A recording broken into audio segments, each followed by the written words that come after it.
Acción. ¿Ya? Bien. Pues regresamos al tema del día de hoy, que es intervención social en el campo de la disciplina de trabajo social. Y vamos a hacer rápidamente una recapitulación, porque nos vamos a ir con temas de intervención específico. Aquí tenemos algunos modelos de intervención en trabajo social, que yo quiero suponer que ustedes ya los conocen. De hecho, de una vez les comentamos que la presentación y los materiales están en poder de Elsie para que se los reenvíe a su correo electrónico y ustedes puedan justamente revisarlos con calma, deshacerlos, quitarlos, ponerles, porque de eso se trata, ¿no? De compartir los pensamientos. Tenemos un modelo de intervención de trabajo social desde el interaccionismo simbólico, que justamente se aterriza en el asunto de la organización comunitaria y lo que es el trabajo, el tema de la intervención en casos con modelos de socialización.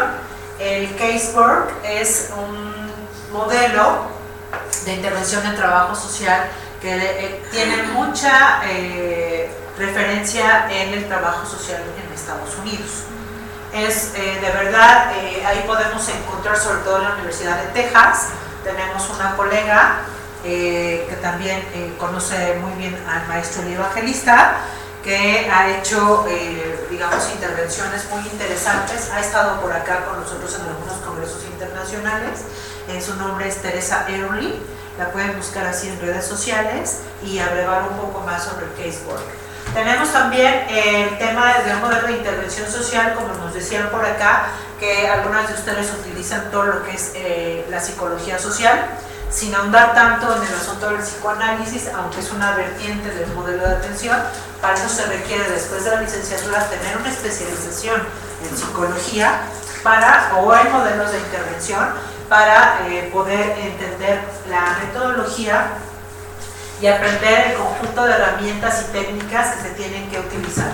Fíjense que en los modelos de intervención en trabajo social desde el psicoanálisis está, por ejemplo, la Escuela de Nueva York, está el tema de la Escuela de Pensilvania, es muy cercana al tema de Teresa Early, de allá de Estados Unidos, el tema de la Escuela de Chicago, y tiene que ver con el asunto de la intervención en crisis, que en algunas instituciones en la Ciudad de México existen en este tipo de intervenciones interdisciplinarias o multidisciplinarias la atención de casos en crisis. Por ejemplo, digamos que estos modelos de intervención o los antecedentes de estos modelos de intervención en crisis se dan en México a partir de los sismos de 1985, donde se da, digamos, ustedes conocen, las generaciones más recientes quizás no, pero por ejemplo cuando fue el temblor del 85 yo estaba en la secundaria.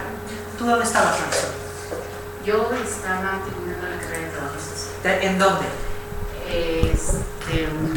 En el CETI 51. ¿Está en Iztapalapa? No, porque ¿dónde está? en la Venustiano Carranza por el borde de Sochera. Ándale. ¿Y luego por acá? Yo estaba en la secundaria. En la secundaria, Cristian. Yo tenía 2 años. Perfecto, pero ya estabas ya. en casino, a lo mejor en los brazos de mamá, ¿no? Me sacó mi hermano. Puede ser, o dormido, porque fue muy temprano. Por acá, ¿cuál es tu nombre, colega? Teresa Mayen. Hola, Tere, ¿en dónde trabajas? Estoy en DIF. En el DIF, en el En el nacional, municipal. en el municipal. ¿De qué municipio? Atizapán de San Luis. Atizapán, ¿qué tal? Estuve en Atizapán hace unos meses. Me invitaron al Hospital General de Atizapán, ahí con una colega que se llama Eva Vadillo. Tenemos la conferencia. Y, exacto. Ahí te vi. Yo creo que la vi, probablemente. Preparó algo DIF, bueno, lo preparé yo de atrás, pero tuvimos ahí un conflicto y lo presentó la hija de mi jefa. Era un tema de trabajo social, pero lo presentaron como derecho. Lo modificaron un poco. Ajá. Y sí, creo que probablemente sí. Bueno, yo estuve todo el tiempo. Me invitaron a dar una conferencia muy temprana, por Sí, cierto, a las 8 sí. de la mañana. Yo venía llegando de Tabasco, me fueron a recoger al aeropuerto, fue cuando volví a Tabasco. y fui allá y muy bonito, muy interesante, porque me pidieron que hablara del tema de la violencia en el campo de la salud, porque las instituciones de salud fueron pioneras en la detección de la violencia familiar. Los protocolos de detección por el tema de los golpes y todo eso, después tuvieron que hacer como una guía, ¿no?, para darle seguimiento a casos específicos, y entonces ya empezaban a darse cuenta de que las mujeres llegaban golpeadas a los hospitales, no porque las asaltaran, no porque se cayó y se resbaló y se pegó, sino que había un tema de fondo. ¿Cuál es el tema de fondo? La violencia intrafamiliar en aquel entonces, ¿no? Y de ahí saca el sistema de salud un asunto muy interesante, una preliminar de una guía de atención, y lo que hace es que la primera Asamblea Legislativa en la Ciudad de México empieza a discutir y a redactar la primera ley de violencia intrafamiliar en la Ciudad de México. Fue un antecedente muy interesante, estoy hablando de 1990, pero estábamos en los sismos del 85. ¿Dónde estábamos tú? ¿Dónde estabas tú? Yo estaba en la Cantel. A ver, No, yo creo que todavía ni me planeaba. ¿cuántos Del años 87, soy del 87. tienes? No. O sea, bueno, pero a ver, no te planeaban, pero ya eras un óvulo del cuerpo de tu madre. Te voy a explicar por qué. Fíjense muy bien. Lo que hemos descubierto en el tema del mundo de la moda, el género y la identidad, esto se llama genealogía feminista. Los cuerpos de las mujeres, cuando están gestando, los 4 primeros meses, el producto es femenino. Hasta el 4º mes se empieza a desarrollar el sexo. Antes, todas las personas que están adentro son femeninas. ¿Okay? Si pudiéramos describirlo de esa forma. Cuando después del 4º mes se queda el sexo biológico en mujer, la madre en la gesta, en la creación y el término del sexo del producto, se empiezan a crear los óvulos que vas a desechar durante toda tu vida dentro del cuerpo de tu madre. Entonces tú cuando naces con una cantidad de óvulos que van envejeciendo contigo desde el primer día que estás acá. Todas las mujeres nacemos con la cierta cantidad de óvulos que nos gestó nuestra madre. Y así la abuela, y así hay un tema de biología, de genética y le llaman constelaciones familiares, que desde el feminismo trabajamos en el tema de las relaciones con la madre abuela, ¿no?, o la esposa, o desde los cautiverios de las mujeres, que Mario maneja muy bien ese tema, de Marcela Lagarde. Y bueno, pero estábamos en los años del 85, entonces aunque no estuvieras planeada, tú ya estabas ahí, ¿no? Eras parte del cuerpo de tu madre. Estás chiquita. Y luego por acá. Yo trabajaba en educación especial y me dirigía a mi centro de trabajo en Tlatelolco. En Tlatelolco. Y se cayó un edificio junto al centro psicopedagógico donde yo trabajaba, pero nosotros ya no llegamos a trabajar porque eso fue antes, a las 7 de la mañana, 7 y tanto. Afortunadamente, que si el sismo se ha tardado 1 hora y media más, ¿saben cuántos no estuviéramos? Sí. Aparte de los que perdimos, muchísimos más. ¿Por acá dónde estabas tú? Yo estaba cursando el 6º semestre de Bachilleres 3. Okay. Y me trasladaba de Pantitlán hacia... O sea, hasta sí, Camino. estaba en Camino para la 7. ¿Dónde estabas tú, Elsie? En el óvulo de mi mamá. También estabas ahí en el cuerpo de la mamá. Ajá. ¿Y tú? También estabas, o sea, tenemos 3 óvulos aquí en esta sala, que ya ahora son personas, ¿no? Jurídicas y por demás. Y todos los demás, bueno, Amiga Mayra, ¿dónde estabas tú? en la secundaria. Sí, estaba igual que Moni. Somos de generación. Sí, ella tiene 46 y yo 46. Ya salí una generación antes. Los acabo de cumplir seguimos en festejos. Entonces estaba yo en la secundaria y justamente a la hora de entrada, a las 7, y a mí ya me tocó dentro de la secundaria. Pero ¿por qué les hablo de esto? Por 2 cosas significativas. Una, porque justamente ahí es donde empieza en México, al menos acá en la Ciudad de México, justamente en el campo del trabajo social y de otras disciplinas, el tema de la intervención en crisis desde una perspectiva interdisciplinaria. Había un asunto en la atmósfera de mucho dolor, había una desorganización. Ahí afortunadamente también podemos tener como referente el año del 85 como el detonante, el año en donde la sociedad civil se organiza para hacer una infinidad de cosas. Empieza el tercer sector, como es llamado, a generar, a tener una historia antes del 85 y después del 85. Empiezan, por ejemplo, movimientos como por el tema de la vivienda popular, empiezan los movimientos por la identificación salarial y un movimiento que nosotros utilizamos en el tema de la moda y de la identidad y el género, es que a partir de 1985 se da un movimiento sindical en el tema de las costureras, ¿no? Por el tema de los talleres clandestinos, y como la perspectiva que abordamos nosotros es la perspectiva crítica, lo que llevamos a la iberoamericana, es decir, el mundo de la moda, está acompañada no solo de los grandes diseñadores, no solo de las grandes fábricas y de las marcas, sino de quien sostiene en una escala laboral el asunto de la producción de la moda, que son todavía a la fecha los talleres clandestinos. Entonces es importante esa fecha que yo la mencione, porque empieza el tema de la intervención en crisis, y para el tema que vamos a trabajar más adelante, que es el tema de la moda en específico, no se olviden que empezamos desde el trabajo social a hacer como esta referencia histórica de los movimientos sociales en el mundo de la moda, acompañados también de las situaciones internacionales con el abuso y el exceso de horas de trabajo en diferentes grupos de edad, en campos de discriminación y con gente que está esclavizada, ¿no?, al trabajo de las telas, al tema. Bueno, es un mundo muy interesante y fascinante. Pero regresamos a los modelos de intervención en trabajo social. Nos quedamos en el tema del psicoanálisis, lo situamos desde las 3 escuelas de Estados Unidos, que va de Nueva York, Pensilvania, Chicago. La intervención de crisis, que en el caso mexicano lo podemos aterrizar a partir de 1985, con ese momento histórico de la ciudad. También tenemos el tema que de repente está como muy aterrizado en lo que es la parte empresarial, los modelos de intervención social desde el modelo ecléctico o desde los modelos centrados en la tarea, que a veces algunas instituciones también abrevan a eso, que están aterrizados, asentados o argumentados en todo lo que tiene que ver con la administración.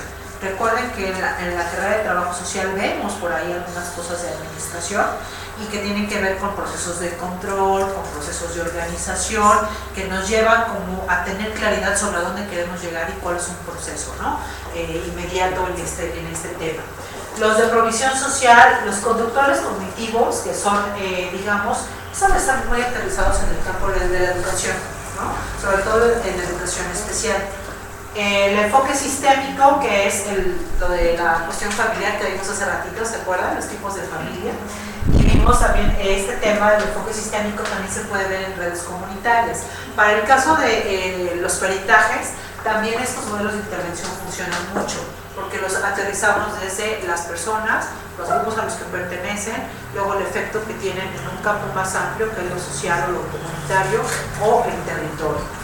Y bueno, recientemente esta parte, ¿no?, de las teorías críticas, que vemos esto en los grupos operativos, y uno de los autores más nombrados de manera, digamos, contemporánea, pues es Pichon Rivière, ¿no?, que muchas escuelas que están actualizando el trabajo social técnico, el trabajo social a nivel licenciatura, ocupan mucho a este autor, ¿no?, y hacen todo un acercamiento hacia cómo es la intervención desde el trabajo social, desde una teoría crítica, con la otra, si me ayudas, que es a lo que vamos.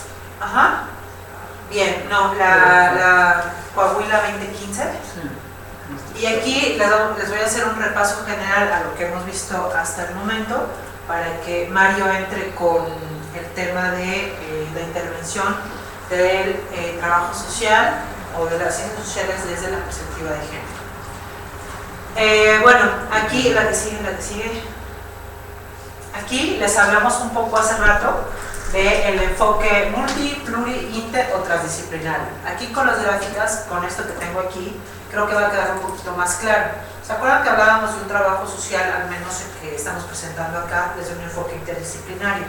Cuando hablamos de multi, pluri, inter o trans, lo que estamos haciendo es tener un conjunto de conocimientos que se obtienen a través de algunos métodos específicos, como nos decía Marisol, el tema de la observación, el razonamiento, el asunto de la sistematización, que de repente se vuelve así como muy exigente dentro de nuestros procesos, y el tema de la descomposición de la intervención. ¿Qué dijimos que es la palabra intervención desde la etimología? Es inter de entre, ¿no? El tema de Servir. nos falta inter, luego la palabra ven, que tiene el origen el verbo venir, ¿no? Y se puede utilizar veniré en latín, que se puede utilizar los diferentes tiempos, ¿no? Del verbo, y luego el sufijo sion, que a lo que refiere es a la acción y al efecto, ¿sí? ¿Se acuerdan de eso? A la multidisciplina, cuando tenemos el trabajo social desde una actuación o una intervención multidisciplinar, fíjense muy bien, la gráfica nos dice que cuando estamos haciendo multidisciplina, siempre vamos a tener una disciplina dominante, ¿sí? Después las colaterales, y regularmente a nosotros, en el tema de las instituciones y del trabajo social, nos toca hacer la parte operativa, y nos toca esta parte de acá. ¿Cuándo estamos en un enfoque multidisciplinar? Cuando nos vamos al siguiente enfoque, por favor, que es el interdisciplinario, que es lo que estamos manejando ahorita, hay un movimiento de traslado, hay una, como si fuéramos dominó, de cuando las disciplinas empiezan a poner las técnicas al servicio de otras miradas, hay una estructura circular y hay una equidad profesional, y esto es muy importante, y la gráfica nos lo dice. El enfoque interdisciplinario, como yo les comentaba hace un ratito, es como si estuviéramos en la mesa de Camelot, ¿no? Del rey Arturo, ¿no? En esa mesa redonda, donde todos los puntos de vista tienen un asunto de equidad. La equidad es como tener elementos o un piso donde todos partamos del mismo punto cero. No hay que confundirlo con la igualdad. Y en las instituciones se da mucho que confunden el término de igualdad con el término de equidad. El asunto de la equidad, ustedes también lo pueden ver en redes sociales, es cuando, por ejemplo, hay 4 personitas que quieren tener una mirada fija en un juego de fútbol y hay una acera que les impide ver. Hay uno más alto que siempre ve, hay otros con diferente estatura. ¿Cuál es el principio de equidad de manera gráfica? Ponerles, ¿no?, un banquito para que todos tengan la misma mirada. Ese ponerle un banquito a un desigual es un punto de equidad. Cuando hablamos de igualdad, la igualdad está garantizada, la tenemos jurídicamente añadida a través de nuestra constitución política. Todo mexicano nace con el principio de igualdad. Que no la sepamos convocar, eso es diferente. Por eso tenemos que aprender de nuestros 136 artículos constitucionales. Una persona que se vive como igual, es difícil que no se dé cuenta de cuando está viviendo no violencia. ¿Sí me explicó? Una persona que es sujeta de derechos, es difícil que la violenten en sus derechos. A lo mejor tarda en responder, pero de que se da cuenta, se da cuenta. ¿Por qué? Porque hay un propósito. La que sigue, por favor. La transdisciplina, como les comentaba al principio, es un eje, ¿no?, que atraviesa diferentes formas disciplinares. Ahora es como muy común que todo el mundo quiere hablar de la transdisciplina como un asunto de modernidad y se atreven a poner casos así, ¿no? El escenario de la transdisciplina del trabajo social, o sea, sí, pero primero tienes que entender y comprender la multidisciplinariedad, ¿no?, que hay una jerarquía disciplinar, después la interdisciplina, que es un proceso de equidad disciplinar, y después ya tienes toda esa experiencia, entonces sí pretender hablar de un asunto transdisciplinar. ¿Pero qué se requiere para la transdisciplina? Pues ser como los antiguos griegos, aprender de diferentes disciplinas. O sea, no estar centrado en una o dos y pretender, no. Tienes que aprender, no sé, física, química, matemáticas, sociales, filosofía, derecho, yo qué sé, ¿no? Eso, ese conjunto de pensamientos en un solo cuerpo, encarnado en un solo personaje, te da una mirada transdisciplinar. Es muy arriesgado, yo desde mi punto de vista, pretender hacer un ejercicio transdisciplinar cuando hay gente que solamente se ha dedicado a estar escribiendo un escritorio, ¿no? Que ni siquiera sale a cabo. Bueno, esa pelada me la entendí. Y luego, las aproximaciones en el enfoque multi, inter y transdisciplinario, pues ustedes lo pueden ver. Por ejemplo, aquí ¿en qué está? ¿Qué está representado? La inter, aquí ¿qué está representado? Multi, sí, ya es adivinanza, ¿no? Y ya porque se saben que es una lanza, es la trans, ¿no? Bueno, justamente es importante que lo tengamos claro, porque ustedes, bueno, se van a reflejar institucionalmente en qué tipo, ¿no?, de acción o de causa-efecto o de intervención están, ¿no? Algunos estamos aquí en las instituciones, porque acuérdense que la disciplina como tal la sitúan en la parte operativa, ¿no? Es rara la institución que tiene como disciplina el trabajo social en un enfoque multidisciplinario como disciplina jerárquicamente colocada, ¿no? Sino más bien siempre la ponen como en la parte operativa. Es importante también considerar que en los consejos de bioética para el campo de la salud, de manera reciente, ya es un requisito indispensable que esté incorporada la profesión de trabajo social para estas discusiones que se tienen que dar de manera interdisciplinaria, para el tema de la bioética. Para el tema de el peritaje social, también estamos en una situación interdisciplinar, porque no solamente confiere al derecho, sino también, por ejemplo, hay peritaje psicológico, que acompañado del peritaje social y del antropológico, pueden describir una realidad social, como fue el caso del campo algodonero en Ciudad Juárez, con el tema de las muertas de Juárez, por lo que le dio marco o nombre o categoría al asunto de los feminicidios. Entonces fue un enfoque interdisciplinar en el que empieza a desprender todo este tipo de situaciones. Y después es importante también conocer el tema de la filosofía de la ciencia, porque nosotros desde el trabajo social, fíjense muy bien, tiene que ver con nuestras 4 corrientes de pensamiento. ¿Cuáles son las 4 corrientes de pensamiento que se acuerdan o que están así como básicas, porque ahora hay más que podemos identificar acá? Ajá. Ajá, pues por ahí están los realismo ajá. y el empirismo. Ok, bueno, pues justamente hace un rato antes de que nos fuéramos al receso, yo les hablaba de estas corrientes de pensamiento para saber desde dónde, cómo y cuándo vamos a llevar a cabo el tema de la intervención social.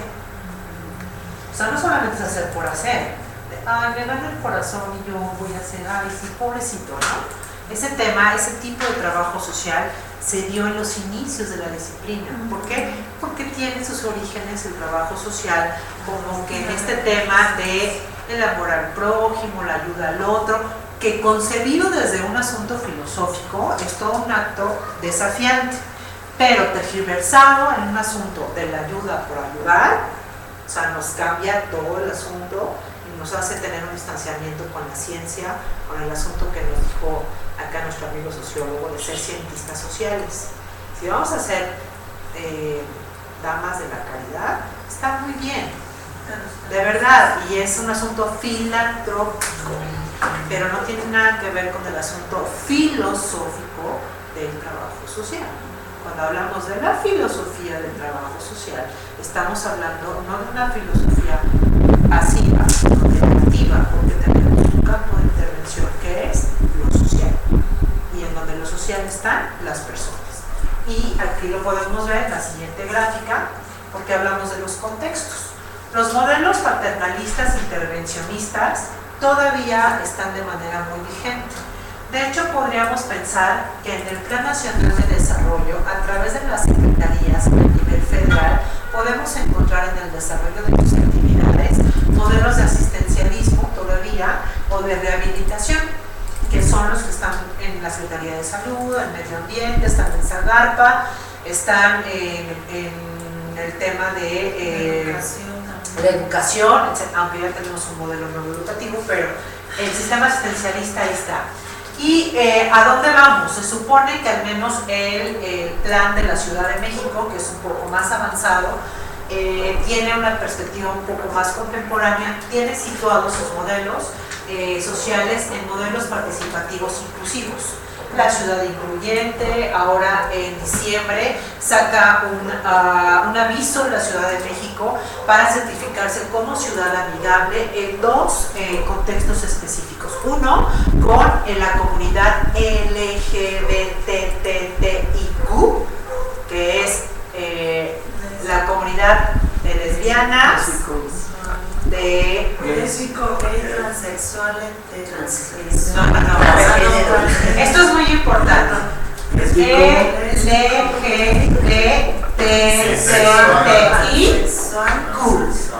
Esta es de lesbianas, gays, bisexuales, a ver, aquí vamos a poner transexual, transgénero, ¿cómo? No, travesti, este es intersex y este es queer. Eso lo tienen que saber, pero perfectamente. ¿Por qué? Porque la Ciudad de México, a través de los modelos participativos inclusivos, hace el tema de la certificación en dos comunidades: la comunidad LGBTTIQ y las personas mayores. Hacen su anuncio rimbombante y dice: la Ciudad de México es un territorio incluyente porque las leyes, la forma de convivencia, la situación de la ciudadanía acepta, tolera, respeta, visibiliza a las comunidades que pertenecen aquí y a las personas que están en proceso de envejecimiento. De hecho, hay teorías científicas serias en el campo de lo, digamos, del desarrollo humano, físico y psicológico, donde nos dicen que todas las personas somos bisexuales, porque la construcción social del género esa es otra cosa, que nos enseñan a ser hombres y mujeres, así que vayan despertando si alguien ya no, qué bueno, lo abrazamos, lo respetamos, porque justamente la forma en como nosotros queremos hablar del trabajo social y de estas nuevas intervenciones nos sitúa en el trabajo con personas. Y todos los que están aquí son personas. Y todos los que están acá también son personas. Y como dice la santanera, y los de allá lo saben. ¿No? Sí. Muy bien. Es importante considerar el tema de la intervención social, el contexto, que es micro, macro, acuérdense que va de lo personal, del individual, al grupal, luego al comunitario, luego a un colectivo más amplio. Que también es importante, lo que nos decía por allá Marisol, el tema del diagnóstico es elemental. Una persona que quiere intervenir socialmente, pero que está distante de la realidad, puede tener grandes ideas, puede sugerir grandes cosas, pero no va a avanzar ni con certezas. Y los indicadores que tenemos para este tipo de, digamos, de diagnósticos, pues van desde lo económico, lo social y lo cultural. Y aquí empezamos entonces a hacer una referencia importante, porque para tener este tipo de diagnósticos en los contextos, también tenemos que abrevar, que conocer o que entender lo que son los referentes en los territorios, en los macroentornos y los microentornos. Por eso yo les preguntaba cuántos municipios en el Estado de México, ¿no? Cómo está dividido, digamos, el Plan Nacional de Desarrollo, porque justamente para la parte de trabajo social institucionalizada, si no conoce cuáles son las formas en cómo se va a operar la política pública para aterrizar en los territorios ante ese desconocimiento, no hay un campo de actuación real, sino nada más hay un hacer por hacer. Si vamos a hacer un trabajo social contemporáneo y crítico, pues tenemos que empezar justamente por conocer la parte teórica. Y es aquí en donde le doy el uso de la voz a Mario.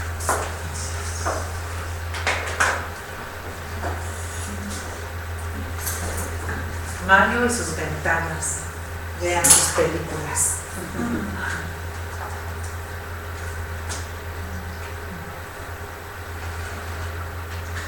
Bueno, yo les voy a hablar acerca de feminismo. Creo que me es importante mencionar la diferencia que existe entre la teoría feminista, la teoría de género, lo que es género y feminismo, porque estamos en un ambiente bastante, no sé, no es un terreno que nos ayude a poder enfocarnos lo que es el feminismo. ¿Por qué? Porque desde un discurso lingüístico en el que ha vivido lo masculino sobre lo femenino, tenemos personas que dicen que nosotros somos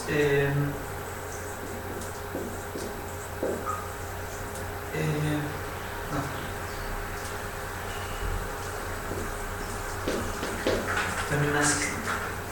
Estamos en un contexto donde todavía el campo de lo femenino o de la mujer no ha sido bien entendido. Tenemos alrededor de más de 50 años con estas teorías, y si no siguen ahí, a los que muestran o a los que tratan de explicar lo que es el feminismo se les sigue atacando con el término feminazi, cuando no he visto a una feminista que haga hornos para matar hombres, ¿no? Entonces, dentro de estos discursos lingüísticos es importante tener una gran diferencia de lo que es, para poder hablar y hacer un campo fértil y poder tener soluciones a través del feminismo. Bueno, el feminismo como objetivo tiene denunciar, criticar y reivindicar las condiciones opresivas basadas en la diferencia sexual entre lo masculino y lo femenino. Pero tenemos, como ya lo comentó Mayra, la comunidad LGBTIQ, que es la diferencia sexual, donde puede ser mujer, pero puede ser una mujer lesbiana, o puede ser un hombre homosexual, ¿no? En donde también se le califica al homosexual como aquel que quiere tener relaciones con todos los hombres, y no es cierto, ¿no? Se tienen todavía todos estos tabús y todas estas creencias malavidas, y se les sigue juzgando y se les sigue discriminando y ocultando. Bueno, la teoría feminista, esto ya entra dentro de la academia, porque entonces empieza a conceptualizar el proceso social que tiene el feminismo, a partir de la quema de una fábrica en Estados Unidos, y por eso se hace el Día Internacional de la Mujer. Que por cierto, el tema de 1857 en Nueva York y la quema de la fábrica tiene que ver también con costureras. Bueno, de ahí partimos a la teoría de género, que aquí ya no, el objeto de estudio ya no es solamente la mujer, sino también el hombre, y se empieza a hablar de masculinidades. Masculinidades, por ejemplo, en sociología tenemos a Bourdieu en un libro que se llama La dominación masculina, pero ¿quién creen que lo escribe? Su esposa. Lo escribe su esposa, pero como en ese momento no se podía publicar a través del nombre de una mujer, bueno, pues se utiliza el nombre del sociólogo, y bueno, se venden, ¿no?, en masas. La teoría de género es el conjunto de explicaciones sobre la forma en que las sociedades construyen la diferencia sexual anatómica, es decir, si tengo pene o si tengo vagina, ¿no? Y a través de eso, cómo se me va a situar en una sociedad. Tiene las raíces en la teoría feminista, y esta se usa para transformar. De aquí me voy con la historia de los feminismos, donde Ana de Miguel Álvarez es una española, ya nace en 1961, y ella hace una diferencia entre los dos distintos feminismos, que es el de la diferencia, que se da en Italia con Carla Lonzi, y ella lo que menciona en 1970, saca un texto que dice escupamos sobre Hegel. ¿Hegel qué hace? Hegel él es el maestro de Carlos Marx. Hegel lo que hace es pone el discurso feminista o el discurso de lo femenino como algo igual hacia lo que pasa con un amo y un esclavo. Y ella dice no, porque no es la misma condición. En la condición de amo y esclavo, uno de los dos va a desaparecer. En la condición masculino y femenino, nunca se va a desaparecer. No puedes hacer eso. No puedes filosofar a partir de un proceso social que tiene que ver con un amo y con uno que está subyugado ante el otro. Pero esto es un problema social, es un problema económico. Acá es un problema social. al decir que es un feminismo de la diferencia, ellos, estos tres países que son los que comienzan con este discurso, son los que empiezan a decir, tiene que haber un feminismo de la diferencia porque utilizan la palabra igualdad. Al usar la palabra igualdad, ellas dicen que estás utilizando el término para diferenciar. No, dice, no usemos la palabra igualdad. Usemos la palabra que se considere apropiada y que tenga que implicar una consideración entre lo masculino y lo femenino. O sea, al decir la palabra, ya estás diferenciando. Tenemos que ser todos iguales ante todo, lo económico, lo político, lo social, lo religioso, lo cultural. Pero estos tres países también tienen una gran característica, que son países que son totalitarios. Son países que han vivido una transformación que nosotros no la hemos vivido de esa manera, porque mientras que en España estaban viviendo el franquismo, en Francia, en Italia se estaba viviendo Mussolini, y en Francia se estaba viviendo, si alguien me puede recordar, pero bueno, son países que han vivido este sistema político. Entonces ellos, tiene mucho sentido que utilicen esa palabra de igualdad. Porque, por ejemplo, ¿qué dice la Revolución Francesa? ¿Cuáles son sus tres palabras? ¿Y? Siempre francesa. Acaba de decir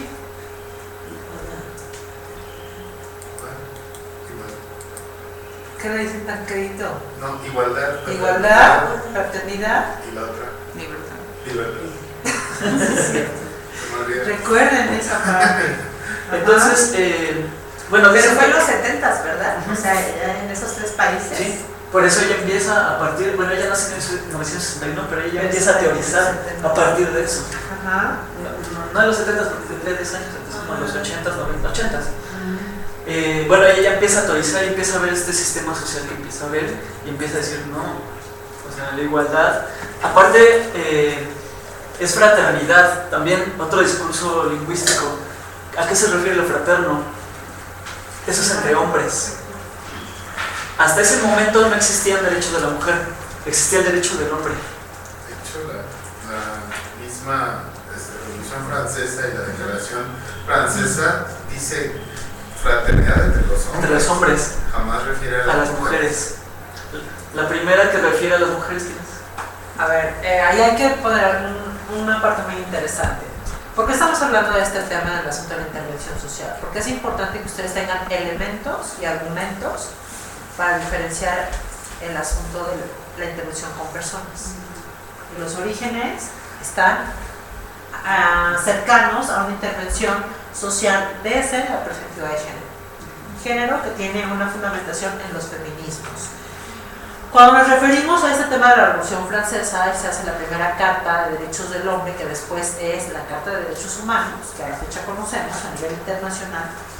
La primera mujer que dice, a ver, momento, ¿cómo va a haber solamente una carta de los hombres y también habemos mujeres en este mundo? Es Olympia de Gaulle, que fue guillotinada por alzar la voz, por haber hecho ese reclamo de, hey, faltan incluir los derechos de las mujeres. En Francia dijeron, ah, sí, ¿quieres hablar? ¿Quieres tener el uso de la voz? Pues le cortan la cabeza. Es importante también considerar que la historia está escrita para y desde Los hombres. La historia la escribe el vencedor. Todo el tiempo. Por ejemplo, en otra vez, refiriéndome a los discursos lingüísticos, por ejemplo, está este.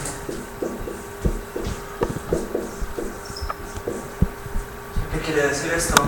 History es historia del. esa es etimología. Ajá. Porque no existe. Porque no existe. Esto está tachado. Porque, por ejemplo, tan es la lingüística como los procesos sociales. Se dice que el trabajo más antiguo, ¿cuál es? La prostitución.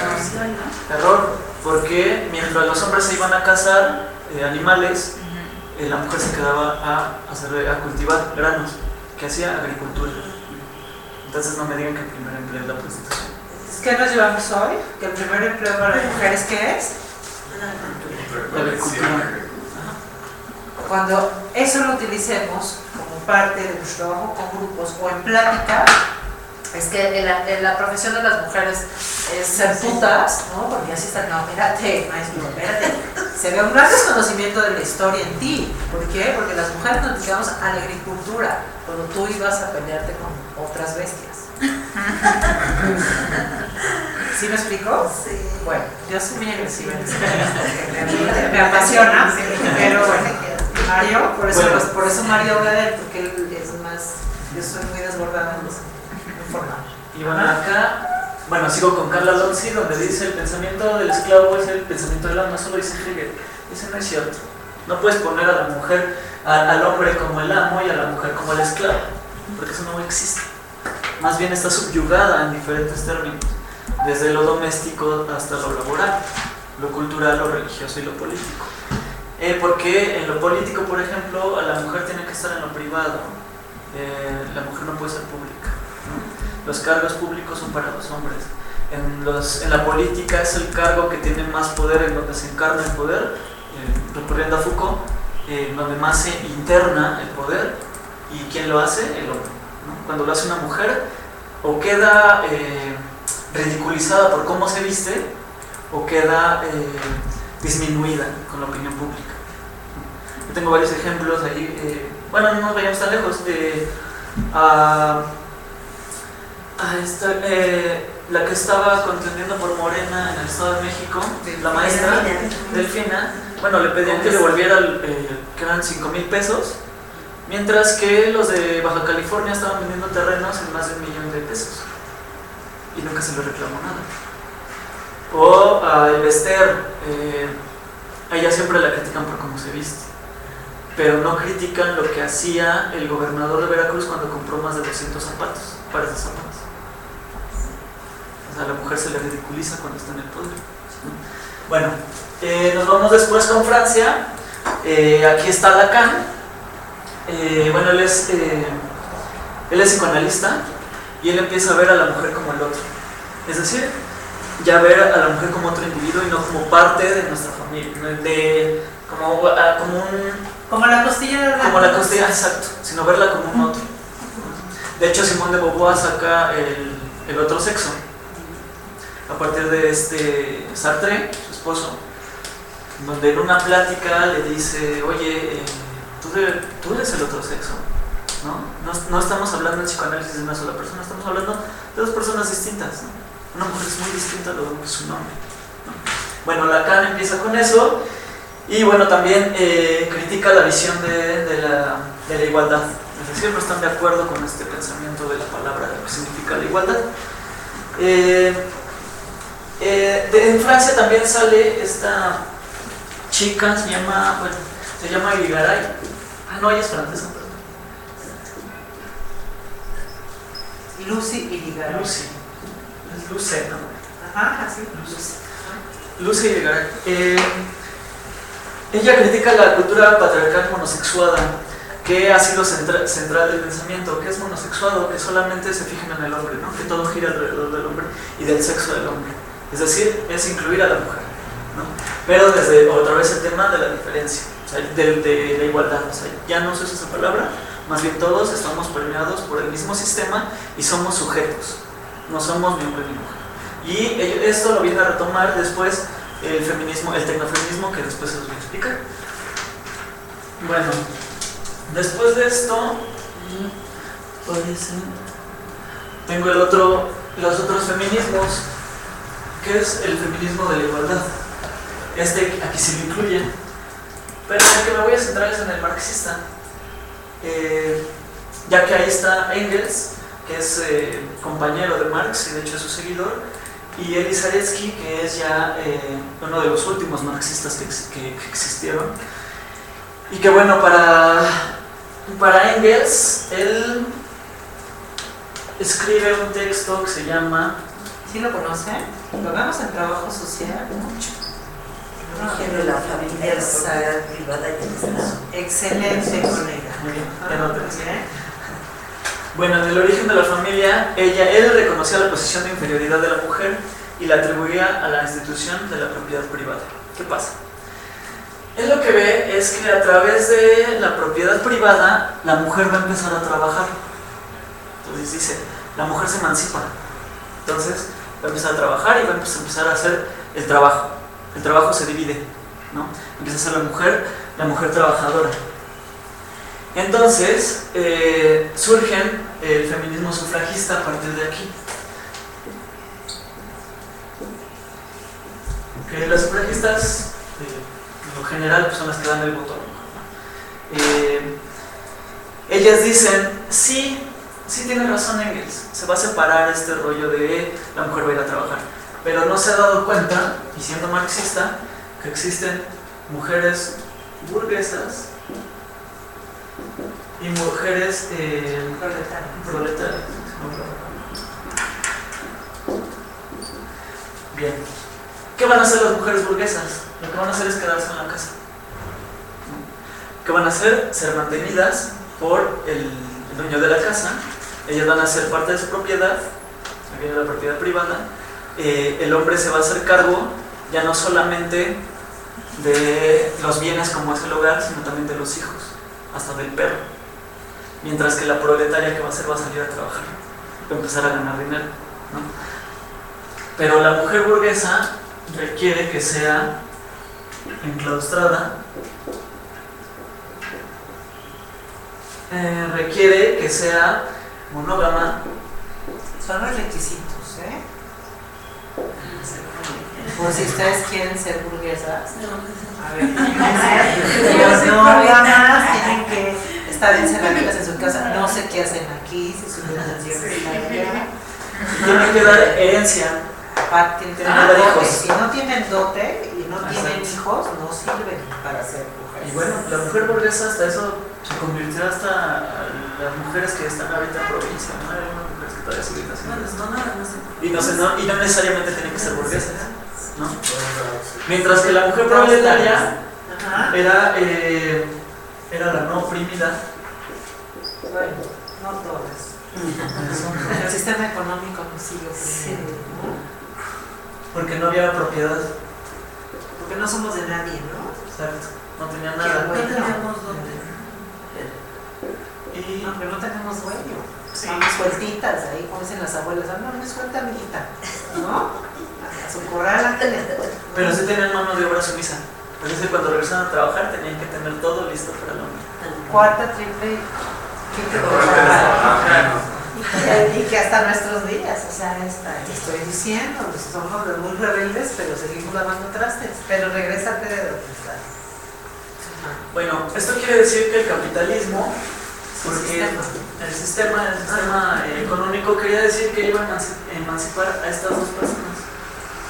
Pero eso no pasó. Claro. No pasó, o a lo mejor hasta en algún momento como que se fusionaron.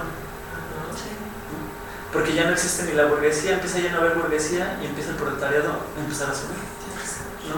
Con los ¿cómo se llaman? Bueno, no te recuerdo. Entonces, la burguesa comienza a ser propiedad legal porque está casada por todas las de la ley con el hombre.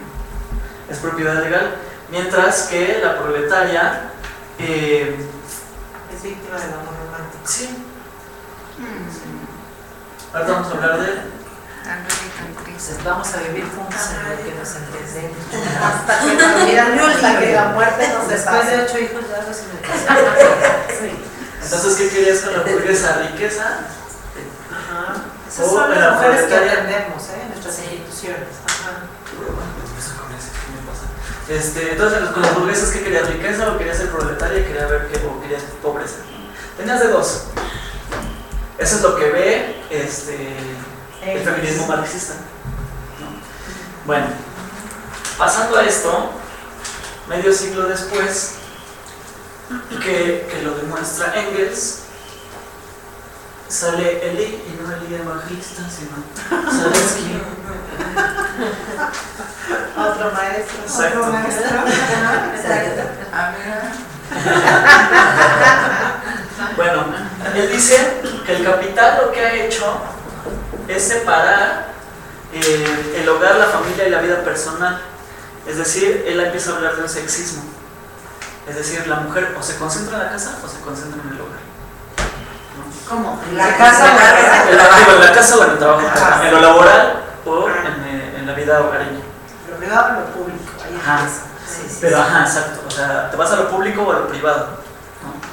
Entonces, él se crea la apariencia de que la mujer trabaja, el hombre de forma privada y la mujer de forma privada y el hombre de forma pública. Ahí venimos otra vez. La mujer tiene que estar en los cautiverios, diría Marcela Lagarde. Madre esposa, puta, loca, monja y me falta uno. A ver, otra vez. Madre esposa, puta, monja. Monja. No, Son 5 pero- cautiverios. Los 5 cautiverios. Esposa, puta, loca y monja. Ya son los 5.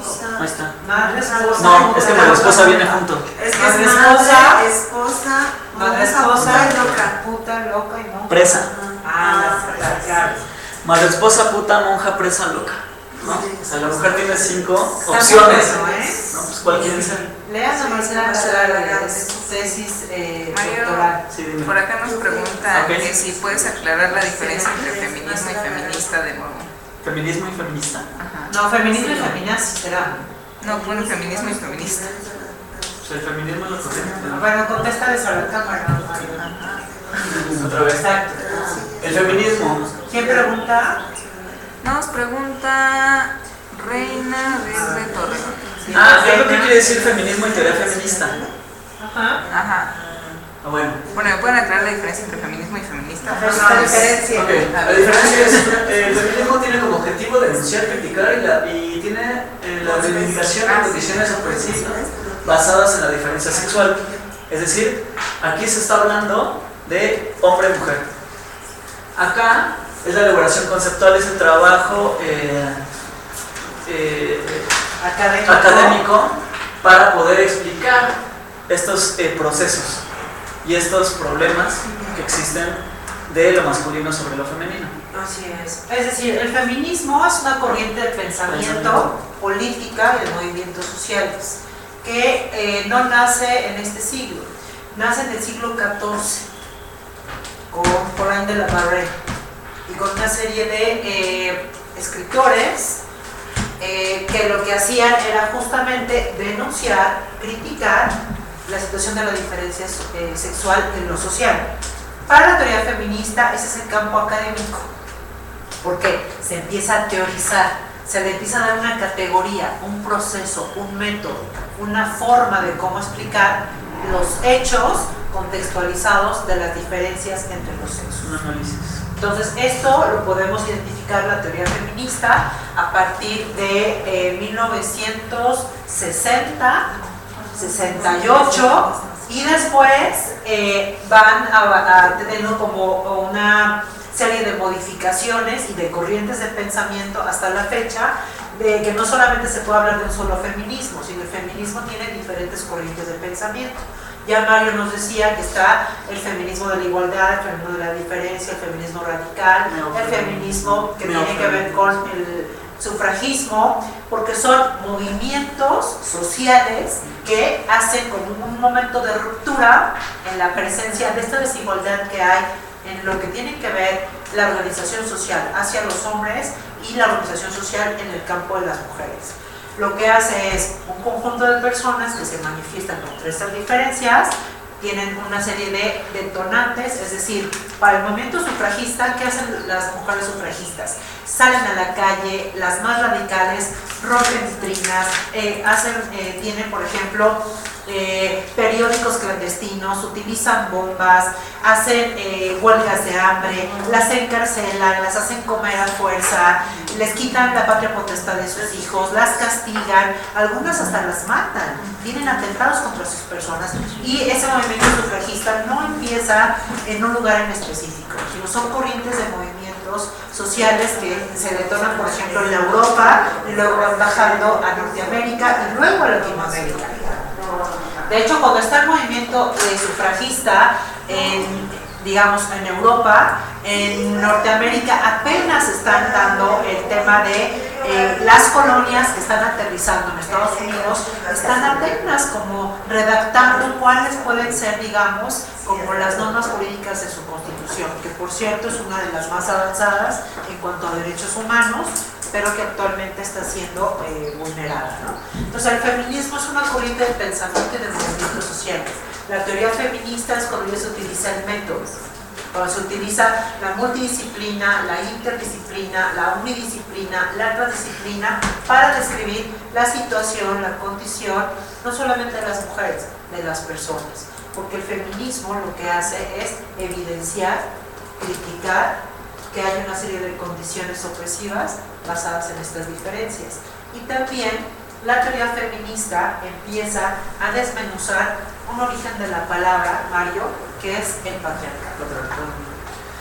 Bueno, el patriarcado también, bueno, pues existe, la madre patria es algo que no tiene sentido, porque patria viene de padre, ¿no? Hasta en la religión, que es lo que más permea, somos guadalupanos, y entonces a la forma de persignarse te estás persignando ante tres seres totalmente masculinos, ¿no? Nombre del Padre, del Hijo y del Espíritu Santo.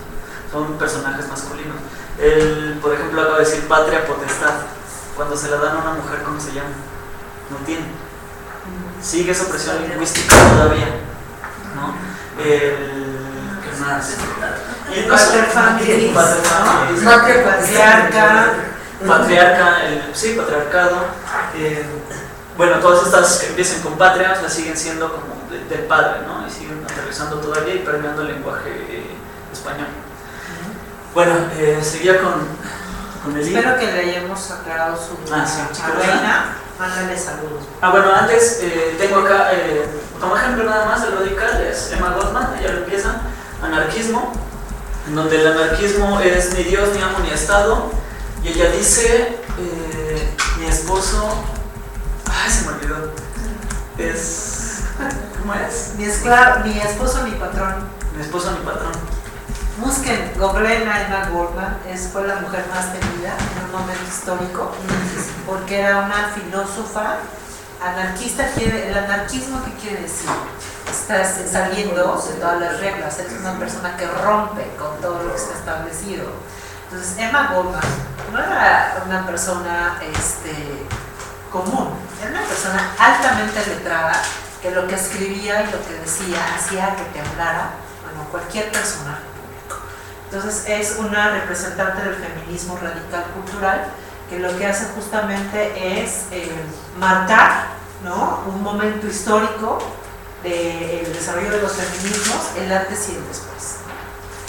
Cabe resaltar que este tipo de pensamiento y esta corriente sí tiene que ver con un perfil que son personas letradas. Es decir, cuando nosotros le hablamos de sororidad, sororidad es el amor entre mujeres. Cuando se les habla, por ejemplo, de ese concepto en personas que no tienen una educación básica, digamos así, no les interesa.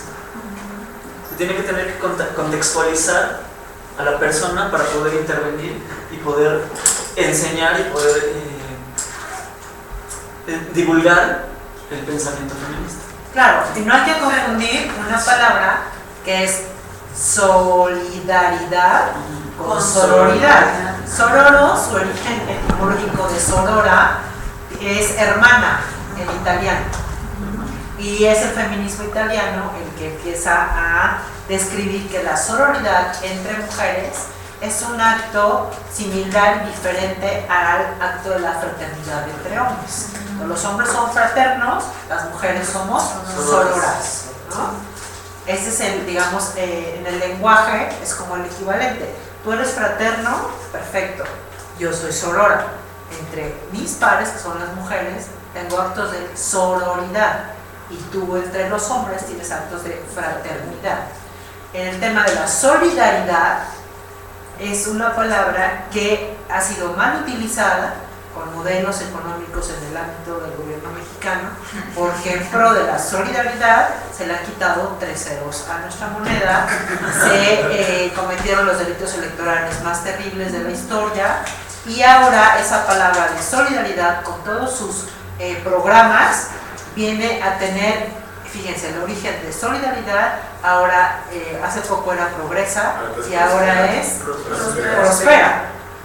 Es un pensamiento crítico, desde dónde viene el origen de crear una serie de programas que confunden la palabra de solidaridad, luego con un asunto de progresividad, luego con un asunto de prosperidad. Pasando por oportunidades también. Y el tema es que, dice Mario, la gente que está distanciada de la educación, obviamente, están dirigidos sus proyectos. Adelante. Perdón, yo difiero ahí de que la gente que está distanciada de la educación, aún dentro de la educación, bueno, yo que ahorita estoy dentro del sistema educativo, los docentes frente a grupo, los directores, los supervisores, que digo, se supone que ya están llegando por una evaluación porque somos idóneos, no te manejan estos términos, o sea, incluso ellos todavía manejan el término del feminismo como aquellos que luchan, las mujeres que luchan en contra de los hombres.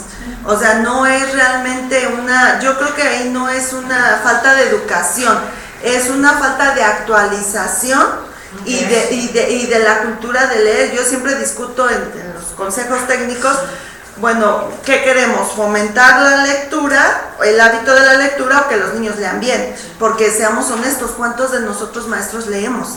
Y de verdad, entre un grupo de 30, si hay 2 que leen, es mucho. Y estamos hablando de educación. Sí, justo lo que hablamos al principio, o sea, hay maestros que tampoco se actualizan, que siguen dando los mismos ejemplos de hace 50 años, ¿no? Sí, también hay un problema ahí de interés, ¿no? De qué es lo que estás haciendo en este ámbito, ¿no? ¿Qué es lo que estás haciendo para cambiar? Bueno, seguimos. Elis Aretsky, él empieza a hablar del sexismo y dice, al separarse el trabajo, supone entonces que las mujeres que se quedan en la casa están trabajando gratis para el hombre. Que estoy hablando del trabajo doméstico. El trabajo doméstico también forma parte de la clase obrera que no es remunerado. Cuando la mujer es la que administra el dinero, es administradora, es educadora. Es, por ejemplo, en el ámbito de lo económico, estaba viendo una serie hace poco y dije, sí es cierto, ¿quiénes son las que organizan las fiestas familiares? Las mujeres. Regularmente. Ya vamos a Elis Aretsky. No, es importante, porque fíjense que, por ejemplo, todos estos perfiles que nos está describiendo Mario, insisto, son las mujeres o son las personas que llegan a nuestras instituciones y a veces no comprendemos qué tipo de servicio están pidiendo a nuestra institución, porque no comprendemos el origen de la circunstancia que está pasando. Una mujer que está distanciada de la educación, que trabaja en su casa sin ninguna paga, sin ningún reconocimiento, que es víctima de maltrato, de violencia, que tiene, digamos, una desigualdad profunda, no solo en el campo de la familia, sino una desigualdad histórica. Y que a veces nosotros como profesionales decimos, le otorgó el perdón otra vez aunque la llevé a la denuncia.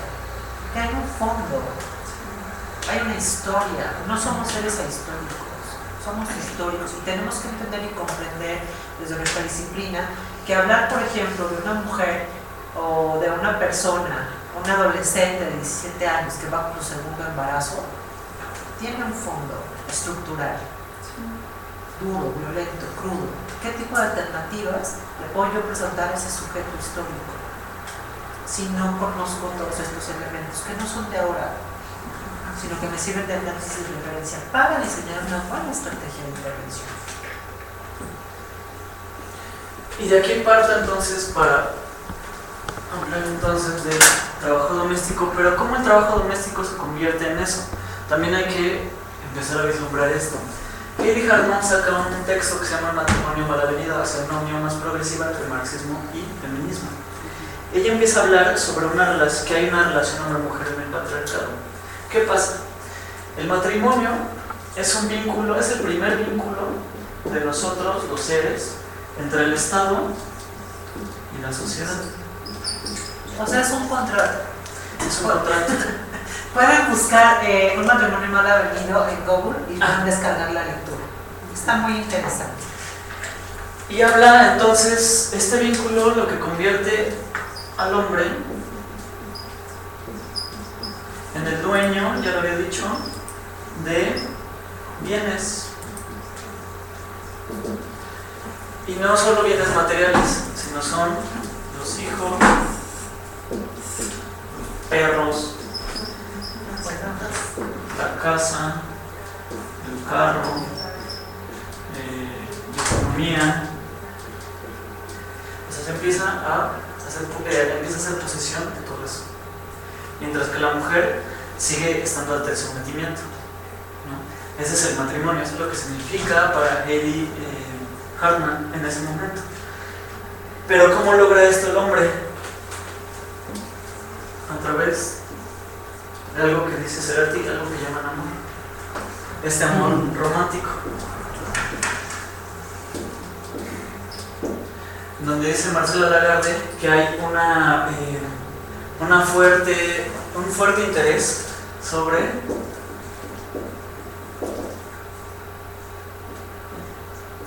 el príncipe azul. Hay una enajenación de las mujeres por eso. ¿Y quién se apropia de esto? Pues Walt Disney. ¿No? Ajá, sí. Y lo vemos lo ven las niñas. Tenemos a las princesas. Y yo tuvimos ahora en la Ibero, tuve una clase acerca de las princesas, de lo que significaban las princesas. Y veíamos que entonces la protagonista, por ejemplo, de La Sirenita, no es la sirenita, sino es la malvada. Es Úrsula. Porque ella hace todo legal, ella le dice a Ariel cómo tiene que hacer las cosas, ¿no? Tiene que criticar al padre para poder ser libre. En este rollo de la libertad de la mujer, ella no se espanta por su aspecto físico, es más, nunca lo cambia. De hecho, al final ya cambia su apariencia, pero en un espejo se sigue viendo como ella es así. No se está viendo como en lo que se ha convertido, sino ella sigue siendo eso, ¿no? Su propio físico, su propio saber.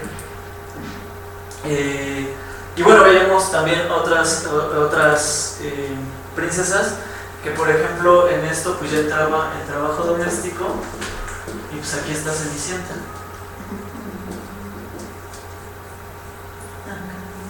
Hay un Roy, un Blancanieves, ¿no? Con los 7 enanos, que los 7 enanos se enojan cuando ella limpia. Entonces tenemos... Los 7 enanos son los 7 pecados capitales. Pues se dice, ¿no? No, o sea, están representados, el gruñón, el gordito, la gula, o sea, vean, o sea, tienen un fin el tema de los cuentos, ¿no? Es que son los hermanos Grimm, o sea, no es Walt Disney, son los hermanos Grimm. Y por ejemplo, Disney le dio una versión diferente, porque los cuentos reales son crueles. Total. Son cuentos, son historias. Dio precisamente el romanticismo, pero los cuentos reales no son así. ¿Y qué esto ya está cambiando? Si leen, por ejemplo, el texto de Amor Líquido de Zygmunt Bauman, esto ya está cambiando. Sí. ¿No? De hecho, es la contraposición con Eric Fromm, con El arte de amar. el arte de amar. Bueno, el amor lo usa lo masculino sobre lo femenino para el beneficio de ella. Es decir, se busca el amor, pero quien lo busca es la mujer, no el hombre. El hombre está para que la encuentren, no para que él busque. Ay, qué horror. Esto solamente en sociedades democráticas, estamos hablando de Occidente. En Oriente ya es otro canto, pero este es Occidente. Estamos hablando de un sistema capitalista. O sea, en México, lindo y querido, ¿cuál aplica? Es las telenovelas, ¿cómo se llama esta? Las Tres Marías. María Mercedes. María Mercedes, María María del Ajá, en este caso serían las tres Marías, ¿no? De Thalía. Pero también las de Verónica Castro, ¿no? Que son En esencia todas. O sea, lo que están buscando, o sea, ¿en qué acaba? En casamiento, en matrimonio, ¿no? Y todo es para el Bueno, beneficio y todo es por medio del amor. La reciente producción de este, ¿cómo se dice este producto tan feo?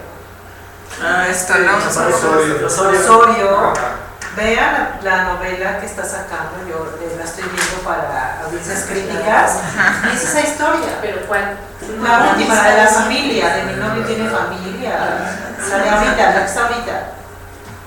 La familia de mi novio, no sé. Esa es toda esta historia, ¿no? Donde ellos empiezan como una pareja en cierto plano de igualdad.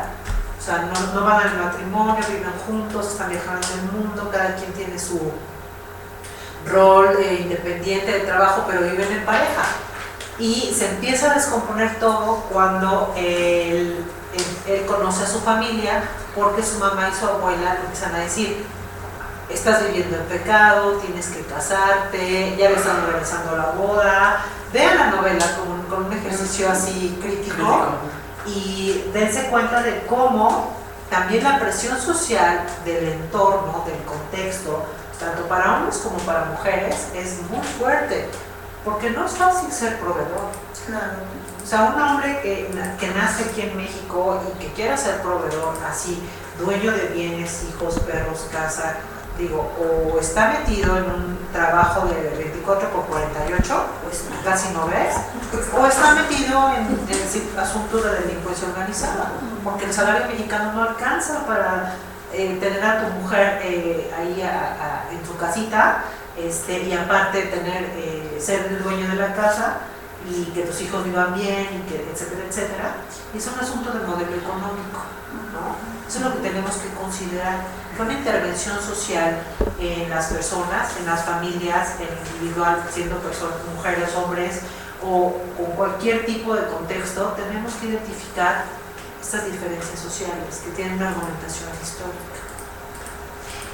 Sin embargo, sí persiste esta en el imaginario de las mujeres en nuestro país, esa cuestión de haber un hombre que me mantenga, que me provea de todo, aun cuando sabemos esta otra situación persiste. Mira, el otro día en internet, por ejemplo, rápido, una persona que además es familiar pone un anuncio ahí en el internet, en el Face: busco hombre que me mantenga, que me lleve a viajar. Ella es una mujer bien brillante, tiene maestría. Yo le dije: ¿por qué dices eso en el inbox? ¿Por qué dices eso? Eso no es de una mujer independiente. Sí, hay que conectarse. Aún, fíjate, sigue existiendo de mujeres con alto grado de preparación y sin preparación en el imaginario de las mujeres, que nos han introyectado eso, la televisión, de las princesas que buscan príncipe azul que me tiene que mantener y dar todo, y yo acá de reinita. Pero no es cierto. Pero ahora también los hombres buscan quien nos mantenga. Sí, claro. Pues sí. No digo, ya hay casos ahí. Podemos hacer una lista ahorita de algunos conocidos que exteriorizar casos presentes. sí, claro, o sea, digo, son objetos de estudio. Sí, no pasa nada. Bueno, entonces lo que se crea es algo que llaman amor, y que hay una necesidad por eso. Todos los humanos estamos tras eso, de ser amados. Hasta por un perro o por un gato, lo que sea, pero estamos en busca de eso, ¿no? Pero cuando eso crea un trabajo doméstico que no es pagado y que no es reconocido por el Estado, lo que pasa entonces es que el tiempo se usa más allá. Es decir, la mujer trabaja más de 8 horas. También se crea un desgaste físico. Se habla sobre explotación, ¿no? Ajá, sí. Y psíquico. ¿Ah, sí? Sí, entonces es una mujer de trabajo doméstico. Hay un desgaste físico. Yo veía, por ejemplo, a mi mamá hace poco y ya empezaban a doler estos tendones. Pues era por exprimir. Sí. ¿No? Y sufrimos de eso. En salud se sufre mucho de eso, la espalda de las mujeres, o los pies hinchados. O el vientre abultado. O maestra, luego cuando me pasa con mi esposa, te ayudo a lavar los platos. No vives aquí. Sí, ayuda, ¿dónde? O sea, te toca pasar.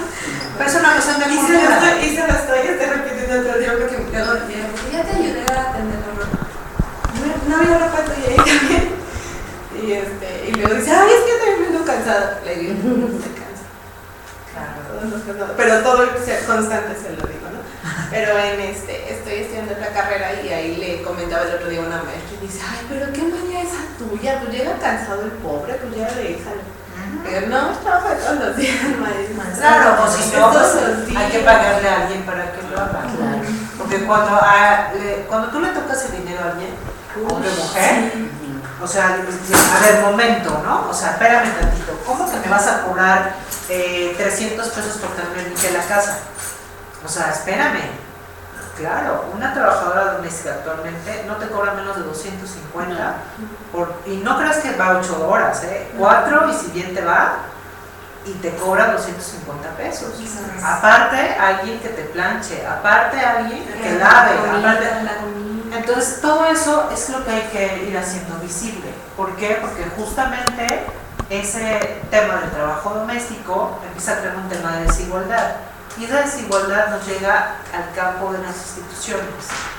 Como bien dice Mario, hay procesos de envejecimiento aterrizados en discapacidad por el tema del trabajo doméstico. Las mujeres que siempre tienen que cargar agua están desgastadas de las articulaciones, de la espalda.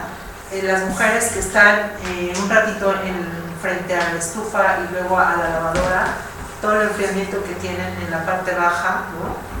Digamos, la forma de barrer también te va causando discapacidad, la forma de no estamos, digamos, haciendo un tema de victimización, estamos visibilizando una realidad social para tratar de entender y comprender cómo podemos darle una atención más efectiva y de calidad a quienes nos piden ayuda en las instituciones. O cómo prevenir que las niñas o las adolescentes no visibilicen este tema del amor romántico, esta trampa, ¿no?, que las puede llevar al tema de un uso del tiempo de desgaste físico y de explotación, perdiendo el tema de la autonomía, ¿no?, que tiene que ver con la educación, por supuesto, que tiene que ver con las personas mayores. O sea, es muy difícil que una mujer mayor entienda que puede tener una disolución matrimonial. Ellas se casaron para toda la vida y es generacional. Y le toque lo que le toque, lo que vamos a encontrar es la cruz que me tocó cargar y yo me aguanto, ¿no? El asunto acá, ¿qué está pasando en el tema de la salud? Pues todo esto, si nosotros hiciéramos una intervención desde el campo de la salud y pudiéramos identificar por qué las mujeres son más constantes en el tema de la rehabilitación física que los hombres, nos daríamos cuenta que mucho tiene que ver con el trabajo doméstico. ¿Por qué? Porque las mujeres pueden suspender una rehabilitación por seguir atendiendo a otros y en el cuidado de los otros que en la atención individual. Pero es un tema cultural. Sí, claro, sí, por ejemplo, en Estados Unidos conocen el síndrome del niño guerra. Bueno, en Estados Unidos cuando empieza regresan de la guerra, la mujer tenía tiempo para hacer la comida. Cuando sale Gerber, pues ya está hecho, está enlatado. Entonces la mujer empieza a darle de comer al niño y tiene tiempo libre. ¿Qué hace en ese tiempo libre? Bueno, hace el quehacer, hace todos sus deberes, le queda todavía tiempo libre, porque el tiempo libre que tenía para hacer de comer ya está en un impasse. ¿Qué empieza a pasar? Empiezan a tomar en su tiempo libre. Hay un capítulo muy interesante de Los Simpson, si les guste, donde Marge justamente pasa eso. Tiene una casa inteligente y eso es lo que va a pasar. Tiene una casa inteligente donde la casa está limpia todo el tiempo, Y entonces llega un momento donde ya está sentada y hay una botella de vino, se empieza a servir y empieza a tomar. Eso pasó y se llamó el síndrome del niño verde. Empezó a haber brotes de mujeres alcohólicas. Pero yo creo que no deberíamos, tú dices, eso va a pasar, ¿no? Ojalá. No, o sea, porque de la casa que sí, la casa de las casas inteligentes ya está. Sí, ya está. Ya hay edificios inteligentes y ya está. Es que uno se dedica nada más a lo privado. Las mujeres tenemos que salir cada día más a lo privado. No, sí, eso está cambiando, de hecho, hasta en Hollywood, bueno, yo que manejo cine, ya ha habido brotes de disgusto ante los salarios, ¿no? Porque ellas pagan menos que los hombres. Bueno, ese es otro tema. Bueno, y llegamos a un punto donde aquí el trabajo entonces genera plusvalía. ¿Qué es la plusvalía? Que el Estado se está apropiando del trabajo y no se le paga, ¿no? Ella está trabajando gratis y eso no está siendo visible. Y lo que crea entonces es, a través de ese vínculo del amor, hay un tema gratuito. De gratuidad, como los libros de texto, que no son gratuitos porque son de nuestros impuestos. Ya ahora vamos a hablar de los libros de texto y la heteronormatividad. Así es. Y bueno, hay un sobreuso también de esto.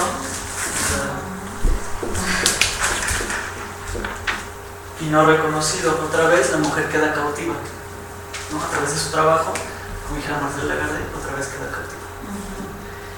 Y con esto, ay, déjame ver si hay otra. Ah, no, esto ya lo que sigue. ¿Quieres continuar? 5 minutos para el segundo receso. Ok.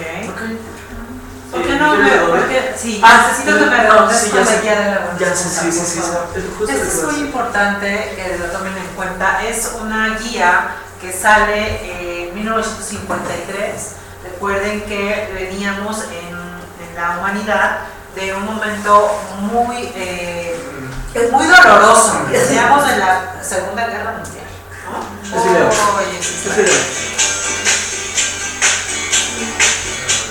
A ver, para que la vean súper bien. ¿Se acuerdan ahorita de Manuel de Carreño? Sí. Carreño, Me claro. acordé porque sí vieron. Ok, es eso. ¿Vieron las apariciones? Sí, Así empezaba. Así empezaba la serie. La sonrisa de Mona Lisa también. Ajá, exacto. Esa parte. Adelante. Con esta nos vamos al receso. Apúntenlo para que...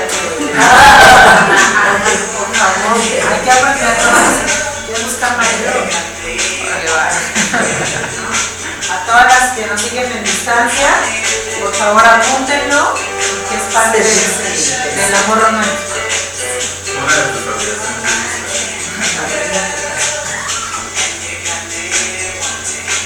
es hasta la imagen, ¿no? De pareja. Está feliz. Mira su chakra.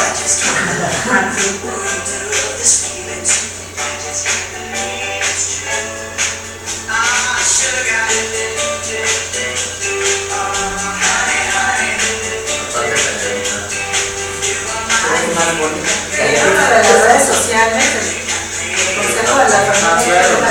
Es vigente. ¡Qué fuerte! Es vigente. Es actual. ¿Cuál? Perdón. Consejo aplicado en la familia. Una mujer se Se acerca. ponen al matrimonio igualitario, El presidente de la familia está el meme, ¿no? Por todos lados. No te quejes si llega tarde. No hay pedo que va a divertirse. Exacto. Apúntalo. A ver, ya de la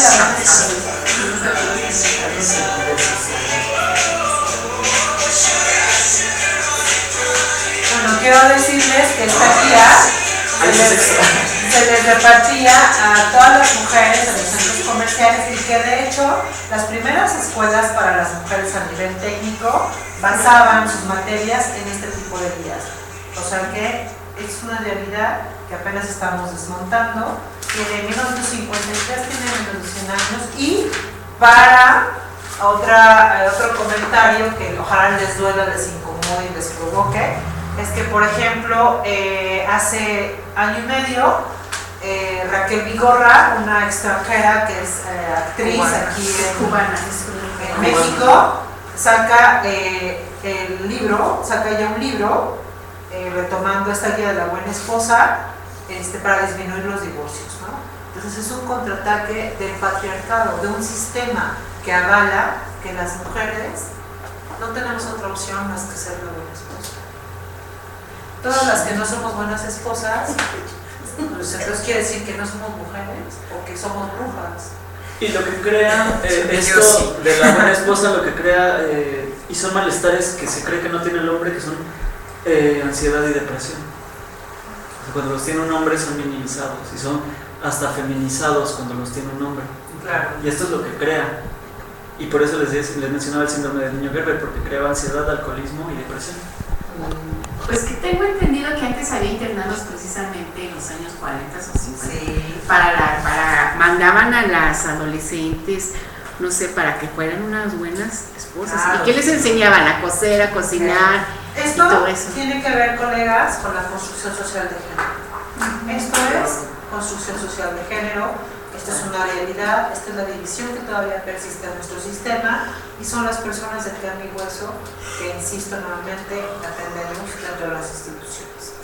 Al regresar de este receso... Todavía existe, Ajá. maestra, ¿no? Sí, ya no está vigente, no es en los sí. 40, como dice No. la colega, todavía existe. Hay una película, de hecho, que se llama Niñas Mal. No sé si la han visto.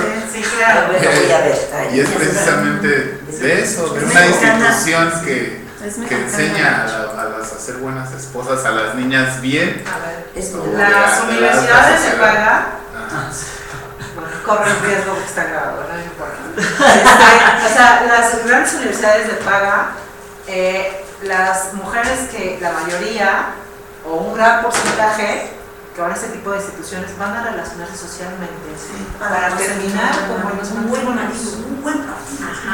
Porque son hombres o son muchachos que vienen de buenas familias, que tienen una posición económica y que ese lugar es como de encuentro social para establecer relaciones, ya sea relaciones empresariales o relaciones sociales, entre ellas el matrimonio, para diferentes intereses. Afortunados los que estamos en la UNAM. Pero bueno, esa es una situación que tenemos que conocer, insisto, para poder intervenir con una situación más ética, más profesional, y no pensar que hablar de género es solamente una división de hombres y de mujeres, sino es una construcción de realidades que tiene un antecedente histórico, que tiene un porqué, que hay una teoría, hay una forma de explicar, que cuando ustedes digan, a ver, trabajo social y perspectiva de género, a ver, ¿cómo me lo están pidiendo? Si quiero una situación estadística de diferenciación, entonces estoy haciendo una, digamos, un resultado, o estoy haciendo unas conclusiones, estoy haciendo una recapitulación de sexos, porque lo que estoy contabilizando es cuántos hombres y cuántas mujeres. Si quieres realmente un análisis crítico desde las condiciones de género, yo tengo que conocer el contexto, las realidades, la edad, la pertenencia, el contexto. ¿Qué entiende usted por ser hombre? Si es proveedor o no, o es el mantenido. ¿Qué es usted? ¿Qué entiende por ser mujer, por esposa, por la condición que tiene, el tema de cuidados, lo que la protege o desprotege la ley? O sea, ¿qué pasa con esa realidad? Un trabajo social desde ese tipo de intervenciones requiere de una actualización constante, requiere de una actuación interdisciplinar y requiere de un bagaje histórico, filosófico, ontológico, jurídico, social, antropológico bastante amplio. Entonces mi invitación es que las intervenciones sociales que efectúen, aunque no lleven el tema desde la perspectiva de género, lo hagan con todo este tipo de antecedentes. ¿Por qué? Porque ahí están las desigualdades sociales. Nos vamos a un corte, digo por ahí, y regresamos. Salimos en media hora, regresamos 7:30. Okay. Llegó la hora del café.